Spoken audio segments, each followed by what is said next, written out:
Salut à tous! Aujourd'hui, nouvelle théorie.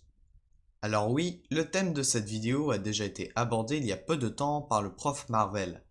Mais avec son accord, j'ai décidé de reprendre cette idée qu'elle est retour de l'AIM, tout en apportant des arguments pour ne pas non plus recopier sa théorie.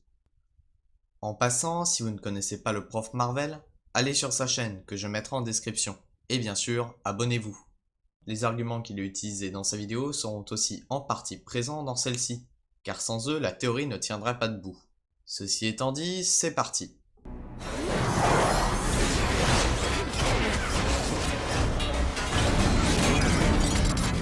Jarvis, do me a favor and blow Mark 42.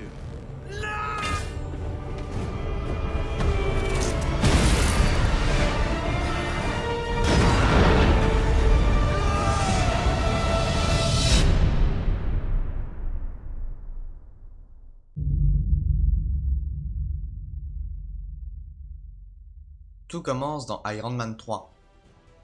Aldrich Killian est à la tête de l'organisation appelée Atelier d'investigation métascientifique en VF, et plus communément AIM, qui est dans les comics un groupe issu de l'Hydra devenu indépendant dans le but de développer la technologie en utilisant la violence et la discorde. It's a privately funded think tank called Advanced Idea Mechanics. She'll take both. One to throw away and one to not call. Advanced Idea Mechanics, or AIM for short. Do you get it? I see that because it's on your t-shirt. Vous l'avez compris, il s'agit de l'une des organisations les plus importantes des comics, et le fait qu'il ait été enterré par le MCU si rapidement est plutôt dommage. Heureusement, un espoir de son retour est apparu dans le dernier trailer de Black Widow. En effet, dans la scène où Yelena s'apprête à subir une opération, les initiales AIM apparaissent.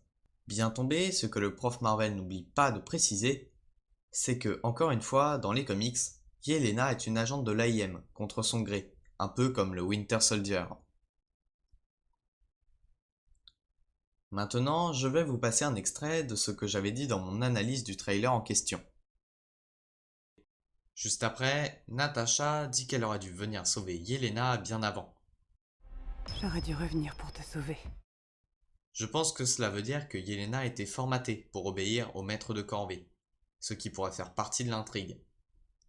Et oui, à la sortie même du trailer, j'avais émis l'hypothèse que Yelena aurait été formatée de façon à ce qu'elle obéisse au Taskmaster, mais je n'avais pas trouvé de vidéo pour détailler la question. Apparemment, c'est le moment. Si Yelena est formatée au début, voire même avant le film, le fait que Yelena devienne ennemie par moment pourrait être vraiment intéressant. C'est vrai qu'à cette époque, je n'avais pas fait le lien entre cette scène et l'AIM des comics. Si on en prend ces informations, on peut donc supposer que le Taskmaster travaille pour, voire avec, l'AIM. Et j'avoue que l'idée de voir les fameuses combinaisons jaunes dans les films est superbe. Maintenant, même si l'AIM était présent dans le film Black Widow, à quoi pourrait-il servir dans le futur? Eh bien, regardons un peu leur histoire des comics. Première grosse information, ils ont comme chef MODOK, une intelligence artificielle que l'on peut définir d'ideuse créature. Un personnage comme celui-ci dans le MCU serait plutôt sympa, mais ce n'est pas ce qui nous intéresse. En second plan, ils ont réussi à recréer totalement le sérum de super soldat.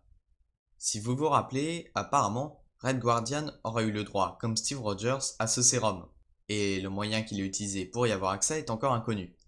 À mon avis, l'AIM a quelque chose à voir là-dedans. Pour finir, ils ont créé les adaptoïdes, et se sont parfois associés au SHIELD. Pour les adaptoïdes, c'est, si vous avez vu X-Men Days of Future Past, comme les sentinelles du futur, ils s'adaptent à leurs ennemis.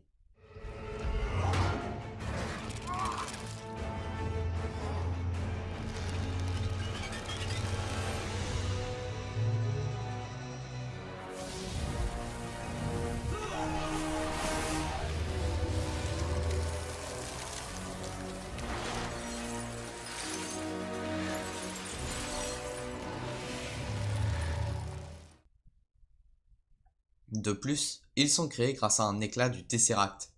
Et vu que le Shield l'a longtemps possédé, l'AIM aurait très bien pu y accéder s'il s'était associé. D'ailleurs, vous avez remarqué, les adaptoïdes et le Taskmaster ont les mêmes pouvoirs, ou presque. Et si le Taskmaster était en réalité un adaptoïde, dénué d'esprit? Ce serait génial!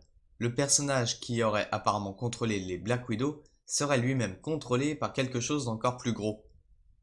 Dites-moi ce que vous en pensez en commentaire, je suis assez pressé d'avoir votre avis. Et bien voilà, j'en ai fini avec cette théorie, et je tenais à remercier le prof Marvel de m'avoir donné le feu vert pour faire cette vidéo. Je n'ai pas parlé du général Ross, car il a déjà été traité dans sa vidéo, et je vous invite bien sûr à aller la voir si ce n'est pas déjà fait. Si la vidéo vous a plu, je vous invite à liker, partager et vous abonner à la chaîne.